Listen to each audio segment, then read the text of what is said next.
আসসালামু আলাইকুম রহমতুল্লাহ। প্রিয় শিক্ষার্থী ভাই বোনেরা, আশা করি আপনারা সবাই ভালো আছেন। আমি ইয়াহিয়া মাহমুদ, আমাদের ইউটিউব চ্যানেল ফেইথফুল এডুকেশন আপনাদের সবাইকে স্বাগতম। দর্শক, হঠাৎ আনফর্চুনেটলি সাডেনলি আমরা একটা নোটিশ দেখতে পাচ্ছি। সেটা হচ্ছে নোটিশটা সত্য কিনা সেই জন্য আমরা বাংলাদেশ বাউবির ওয়েবসাইটে এসেছি। সেখানে আমরা দেখতে পাচ্ছি এইচএসসি এক্সামিনেশন, এখানে একটা নোটিশ আমরা দেখতে পাচ্ছি যেটা হচ্ছে স্ক্রল করতেছে, বাউবির এইচএসসি পরীক্ষা শুরু আগামীকাল। আমরা এখানে দেখতে পাচ্ছি প্রথম দিকে যদি দেখি, বাংলাদেশ বাউবি পরীক্ষা এক্সামিনেশন ডিভিশন পরীক্ষা স্থগিতের বিজ্ঞপ্তি। বাংলাদেশ উন্মুক্ত বিশ্ববিদ্যালয় পরিচালিত এইচএসসি পরীক্ষা 2025 সালের আগামী 18 জুলাই তারিখের পরীক্ষা অনিবার্য কারণবশত স্থগিত করা হলো। স্থগিত পরীক্ষার তারিখ পরবর্তী জানানো হবে।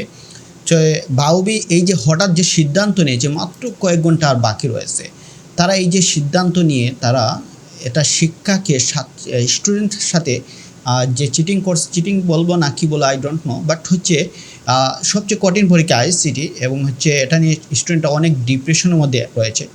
তো এটা নিয়ে অনেক তারা হতাশার মধ্যে রয়েছিল যে কোনো রকম যদি আগামীকাল পরীক্ষাটা দিয়ে আমরা পার পেয়ে যেতাম, সেই জন্য তারা অনেক প্রিপারেশন নিচ্ছিল।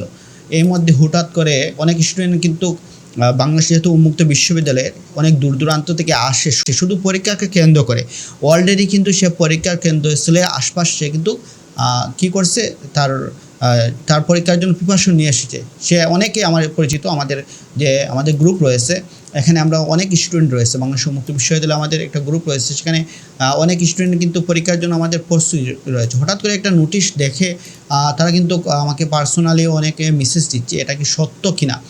আসলে এটা কি বলবো, এখানে আমরা দেশের চলমান গোপালগঞ্জ এই বিশ্ব ঘটনাকে হয়তো ইস্যু করে আগামীকাল পরীক্ষাটা স্থগিত করা হয়েছে সম্ভবত, মোস্ট প্রবাবলি। সো এখানে অনিবার্য কারণবশত, কারণটা কি, what's the reason behind it, তারা কিন্তু দে ডোন্ট এক্সপ্লেইন। সো এটা কোন কারণে, এটা তারিখ পরবর্তী কবে দিবে, না ইভেন গত বছরের মতো আমাদেরকে অটো পাস দিয়ে দিবে। তাহলে আমরা সবাই এই দাবি করি, আমাদেরকে এই পরীক্ষাটা অন্তত আমাদেরকে অটো পাস দিয়ে দেওয়া হোক, অথবা সাবজেক্ট ম্যাপিংয়ের মাধ্যমে এসএসসি থেকে আমাদেরকে দিয়ে দেওয়া হোক। এটা আমরা দাবি তুলি, কারণ আমরা পরীক্ষার জন্য অলরেডি আমরা প্রস্তুত, আমরা স্টুডেন্টরা অলরেডি প্রস্তুত। We are prepare to take our examination, ICT examination. So আমরা এই বিষয়ে কিন্তু আমরা আন্দোলন করতে পারি, আমরা বলতে পারি, আমাদের এটা হচ্ছে রাইট আছে, হ্যাঁ।